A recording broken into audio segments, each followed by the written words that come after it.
इसके सुनने मात्र से पाप नष्ट होते हैं। पक्का बुद्धि भ्रष्ट हो जाती है जो सूर्य भगवान को अर्घ नहीं देता। सूर्य भगवान को अर्घ देना, सूर्य भगवान को प्रणाम करना, नमस्कार करना, ये बुद्धि को सत्य की तरफ ले जाता है। भगवान सूर्य की सबको आराधना करनी चाहिए। जो सूर्य भगवान की आराधना नहीं करते उनका तेज, आयु, श्री, कांति सब नष्ट हो जाता है। ये जो सुबह सोते रहते हैं ना 9 बजे तक, कैसा जीवन। अरे भुवन भास्कर भगवान आ रहे हैं, कम से कम उठ जाओ सैया से, इतना ही आदर करो, इतना ही आदर कर लो। उत्तम बात तो है कि नहा धो करके अर्घ दो, थोड़ी देर नाम जप करो। मनुष्य जीवन मिला क्या? मरना है, मरना है। या आनंद के लिए आए हो, आनंद श्री जी के नाम रूप लीला धाम में, सोने में नहीं। सूर्य उदय सैया पर हो जाना बड़ा मंगलकारी है। इसलिए जिन जिन के कानों में शब्द पड़ रहे हो, अगर आप रात्रि जागरण करने की सेवा करते हैं, ड्यूटी देते हैं, तो आप सूर्य उदय के समय उठ जाइए और उनको प्रणाम करके फिर सो जाइए। पर सूर्य उदय होते समय आपका उठना अनिवार्य है। अगर ऐसा नहीं तो आपकी श्री, कीर्ति, शांति, मंगल, सुख सब नष्ट हो जाएंगे। देख लेना, आप देख लेना। ये जो तुम सोते हो ना, सूर्य उदय होता है ना, तुम्हारी बुद्धि को भ्रष्ट करता है। पक्का समझ लीजिए, पक्का। ये महापुरुषों के द्वारा स्थापित किया हुआ मार्ग। सूर्य उदय होते ही आप स्नान करके उनको अर्घ दीजिए, और जब नाम जप, मंत्र जप करोगे तो बुद्धि को सत्य की तरफ ले जाते हैं। गायत्री का जो आखिरी अर्थ है उसका यही कि मेरी बुद्धि में ही, मेरी बुद्धि को सत्य की तरफ प्रेरित कीजिए, सत्य की तरफ प्रेरित कीजिए।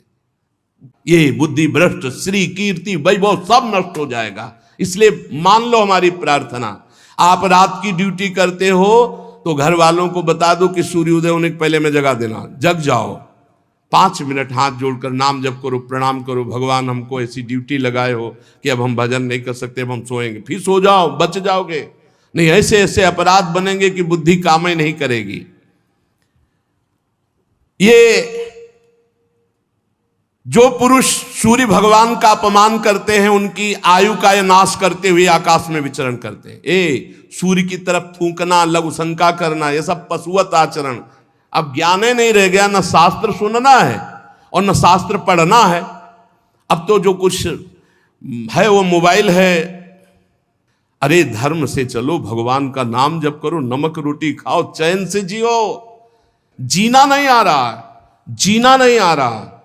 बेविचार प्रवृत्ति बढ़ती चली जा रही, धन लोलुपता बढ़ती चली जा रही, हिंसा बढ़ती चली है। क्यों? वासना में इतना भूत चढ़ गया है, कुछ ज्ञान नहीं। सुबह उठकर धरती माता को प्रणाम करना, बड़े बुजुर्गों के चरणों में माथा रखना, भगवान का नाम जप करते हुए अपने दिनचर्या में लगना, सूर्य आदि की उपासना करना, भगवान के जो पावन ग्रंथ गीता भागवत के 2-4 श्लोक गायन कर लेना, भोग लगा के पवित्र भोजन, पवित्र विचार, पवित्र दिनचर्या। गरीबी जरूर, लेकिन धर्म युक्त, बहुत होश में, बुद्धि शुद्ध, भोजन सात्विक, आचरण पवित्र। आपको आनंद की आप ईश्वर अंश, जीव अविनाशी, चेतन अमल, सहज सुख राशि। सहज सुख राशि कहां पहुंच गया? दुख राशि में घूम रहा है। अरे अब तो दिनचर्या नहीं है। क्या इसमें आयु बढ़ेगी? ज्यादा सोने वाला तेज विहीन हो जाता है, स्फूर्ति विहीन, उत्साह विहीन, बहुत हानि ही हानि है। आप अगर सो रहे तो आपकी बुद्धि पतित हो जाएगी, आपकी बुद्धि भ्रष्ट हो जाएगी। बुद्धि को शुद्ध रखना है तो नींद कम दो। 3 चीजों का अभ्यास कर लो तो बहुत बढ़िया हो जाएगा। कम खाना, कम बोलना, कम सोना। बचो, कम बोलो, कम खाओ और कम सो। फिर देखो आपका जीवन कैसा उत्तम। और 3 ही जगह फंस जाते हैं। जहां अधिक बोलना तो अपराध वाणी का बन गया, अधिक भोजन तो प्रमाद बन गया, और अधिक सोना तो पूछो मत, ये तो जीवन ही बर्बाद करना है। ये भाई तुम्हें सच्ची कहते हैं, शरीर को आप जैसे ढाल लो वैसे ढल जाएगा। 3 घंटे सोने में या 4 घंटे सोने में काम चला लो तो कितना बढ़िया। 20 घंटे आपके पास बचते हैं। ये 20 घंटे सो के 4 घंटे में निपटाते हैं कार्य, सोच स्नान। और अगर भगवान ऐसे ऐसे जीवन को नष्ट करने वाले जीव हैं तो हमें लगता है मानव जीवन की कृतार्थता का क्या स्वरूप रहा।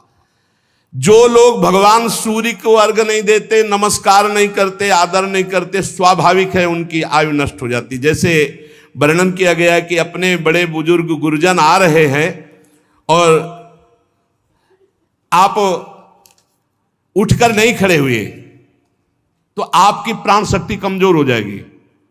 ये उनके सम्मान के लिए खड़े होना नहीं, अपनी सुरक्षा के लिए खड़े होना है। अपने गुरु, अपने माता पिता बड़े, तो उठ के खड़े हो जाओ, नहीं प्राण शक्ति आपकी कमजोर हो जाएगी। भगवान के लिए ही सिर्फ तुम्हारा मानव जीवन है, इसमें आराधना करके आप दिव्य योग शक्ति संपन्न हो जाइए। ब्रह्मा जी ने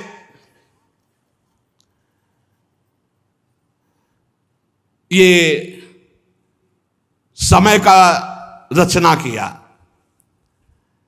विदुर जी कहते सतयुग, त्रेता, द्वापर और कलयुग, ये सुना है तो प्रभु इनका समय क्या है, इनका संध्यांश क्या है? तो मैत्रेय जी ने कहा ये 4 युग अपनी संध्या और संध्यांशों के सहित देवताओं के 12,000 वर्ष तक रहते हैं, ऐसा बताया गया है। सतयुग में दिव्य वर्ष की बात है, 4,000 दिव्य वर्ष और 800 संध्यांश दिव्य, तो 4800 वर्ष दिव्य। मानवीय गणना में अलग होता है और ये दैवी गणना में अलग होता है। जैसे दैवी गणना में कलयुग है 1200 दिव्य वर्ष, तो मानवीय गणना में 4,32,000 वर्ष, 4,32,000 वर्ष। तो द्वापर कितना हुआ? 8,64,000, 32 दूनी, तो 8,64,000 वर्ष द्वापर। इसका तिगुना त्रेता और इसका चौगुना सतयुग, ऐसा वर्णन है। ये 4 युग है। सतयुग के मनुष्यों में धर्म चारों चरण से रहता है, और फिर त्रेता युग में 1 चरण क्षीण होता है, फिर द्वापर में 2 चरण क्षीण होते हैं, कलयुग में 3 चरण क्षीण हो जाते, 1 चरण से चलता है धीरे धीरे।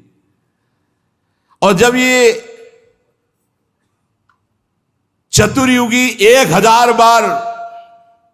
1000 बार चतुर्युगी बीत, तो ब्रह्मा जी की रात्रि आ जाती है।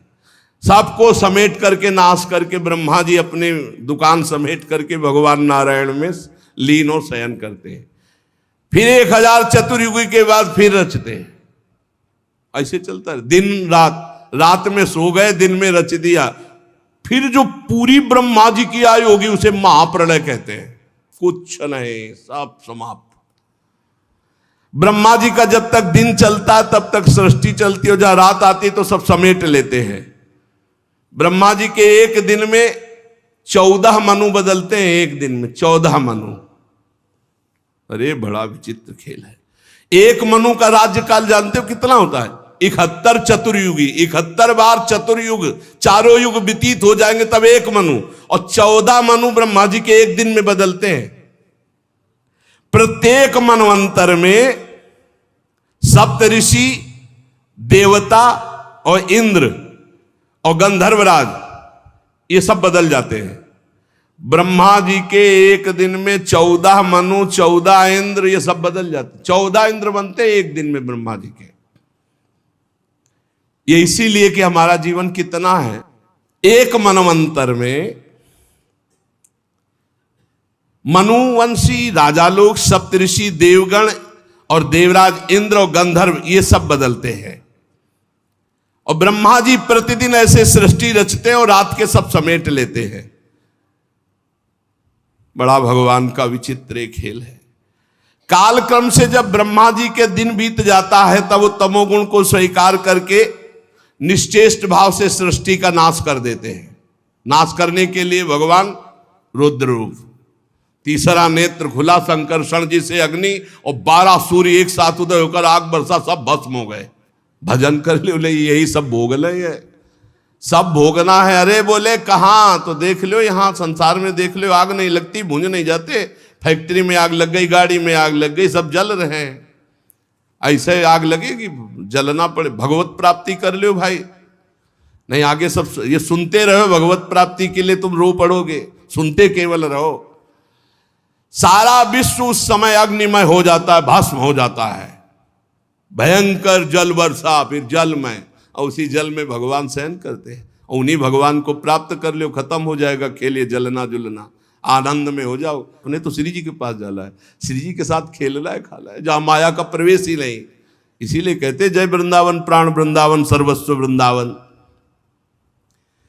ये सब भूर भुआ स्वर्ग लोग सब जलमय हो जाते, आग लगती। पहले वर्णन है, पहले 100 वर्ष बरसात नहीं होगी। अब 100 वर्ष, 1 साल ना हो तो भूखा मरना शुरू हो जाता है। फिर लोग लोगों को खाने लगेंगे भूख से व्याकुल होकर। 100 वर्ष तक आग जब बरसेगी। ये कहानी नहीं है, ऐसा होता है। फिर 100 वर्ष तक प्रलयंकारी जल, जलई जल, जलई जल। काहे को मरोगे, पहले ही भगवान का भजन करके परम पद प्राप्त कर लो। मनुष्य शरीर इसीलिए दुर्लभ कहा गया है। ये जब सृष्टि नाश होनी होती तो भगवान शेष जी के 10,000 फणों से विषैली आग पैदा हो जाती, 12 सूर्य उदय हो जाते हैं, नीचे से संकर्षण, ऊपर से महादेव की तीसरा नेत्र खुल गया, भस्म होता सब चला जाओ। राधा राधा, तभी हम कहते हैं कसाई वाड़े में बंद हो काल के, भजन कर लो भजन, कुछ नहीं चलेगी तुम्हारी बादशाही, तुम्हारी ऐंठ, तुम्हारी छाती तान के चलना, बहुत सावधान, राधा राधा, परोपकार कर लो, मंगल कर लो, अच्छी कमाई कर लो, भगवान के पास चलो। 7 समुद्र प्रलय काल के प्रचंड पवन से उमड़ती हुई उत्ताल तरंगों से मर्यादा तोड़कर पूरी त्रिभुवन को डुबाने लगते हैं। उसी जल में भगवान आराम से नेत्र मूंद करके शेष सैया पर शयन करते हैं। 1-1 हजार चतुर्युगी रूप प्रतीत होने वाले दिन रात के फेर से ब्रह्मा जी की 100 वर्ष की परम आयु, ब्रह्मा जी भी भयभीत होते रहते हैं। 2 परार्ध कही गई है ब्रह्मा जी की आयु। पहला परार्ध व्यतीत हो गया है, दूसरा चल रहा है परार्ध, महाप्रलय के लिए। ब्रह्मा जी की उत्पत्ति ब्राह्म नामक महाकल्प में हुई थी। एक परार्ध व्यतीत हो गया, दूसरा चल रहा है। पाद्मकल्प पहला, विदुर जी इस समय जो कल्प चल रहा है उसे दूसरा परार्ध कहते हैं। ये वाराह कल्प है। पाद्मकल्प पहला परार्ध और दूसरा है वाराह कल्प। इसमें भगवान ने वाराह रूप धारण किया था। ये 2 परार्ध काल, अव्यक्त, अनंत, अनादि, विश्वात्मा श्री हरि का, सुनो, ब्रह्मा जी का ये 2 परार्ध भगवान का क्या है? निमेष, इसे कहते हैं निमेष। ऐसे भगवान हमारे हैं और ऐसे भगवान को हमारी लाडली जो अधीन की हुई है, इसीलिए हम जीत गए। हमारे माई श्यामा जू को राज जाके अधीन सदा इस सांवरो, या ब्रज को सिरताज। घर वाले हो गए अपने लोग, लालजू के घर वाले हैं। घर के जैसे सदस्य नहीं होते तो घर के सदस्यों को बचाया जाता है ना। घर के सदस्यों को थोड़ी देखा जाता है कौन अच्छा कौन बुरा, घर के जन है, इनको बचाओ। तो हम सब प्रियालाल के घर के सदस्य हैं, शरणागत जल है। ये काल की दाल हमारे ऊपर नहीं गलेगी, विश्वास करो। अरे वो संबंध मात्र से कल्याण करते हैं। ये मेरा है, एक बार हृदय से स्वीकार कर लिया, उसी से उन्नति शुरू हो जाती है। बहुत कृपालु हैं, क्योंकि जानते हैं दुर्जय माया है, जीत नहीं पाएगा। केवल हे हरि मैं आपका हूं, इतने मात्र से उपार कर देंगे। यही जब हम बचपन में भगवत मार्ग में भागे थे ना, तो यही जब पढ़ते थे तब व्याकुलता होती थी कि मुझे बस ब्रह्म प्राप्ति करनी, अब जन्म मरण के चक्र में नहीं फंसना। इसीलिए भूख प्यास गर्मी सर्दी सब, इसकी कोई परवाह नहीं थी। कोई जैसे देखे हमारी तरफ आ रहा तो उठ के खंडेर की तरफ चले जाते, न मिलना न देखना, हमको भगवत प्राप्ति करनी है। समस्त कारणों के परम कारण श्री भगवान जी हैं। अब ब्रह्मा जी ने अज्ञान की 5 प्रवृत्तियां पैदा की। तम अर्थात अविद्या, मोह अर्थात अस्मिता, महामोह अर्थात राग, तामिस्त्र अर्थात द्वेष, अंधतामिस्त्र अभिनिवेश। ये पापमयी दृष्टि है, जिसकी अविद्या की दृष्टि है, मोह की दृष्टि है, राग की दृष्टि है, द्वेष की दृष्टि है, इससे पाप ही होता है। ब्रह्मा जी ने देखा है तो पाप कराने वाली मैंने सृष्टि रची, पवित्र हुए, पवित्र होकर आचमन किया और भगवान का ध्यान किया, दोबारा संकल्प किया तो सनक सनंदन सनातन सनत कुमार ये 4 निवृत्ति प्राण ऊर्ध रेता मुनि प्रकट हुए। इनसे कहा सृष्टि रचो, बोले हमारे बस की बात नहीं, हम तो हरि शरणम हरि शरणम हरि शरण। निकल पड़े दिगंबर महापुरुष। कहा तुम लोग सृष्टि उत्पन्न करो। उनका पिताश्री हम निवृत्ति मार्ग पर चिंतन रखने वाले हैं, इसलिए हम ऐसा नहीं कर सकते। ओ हरि शरणम हरि शरणम।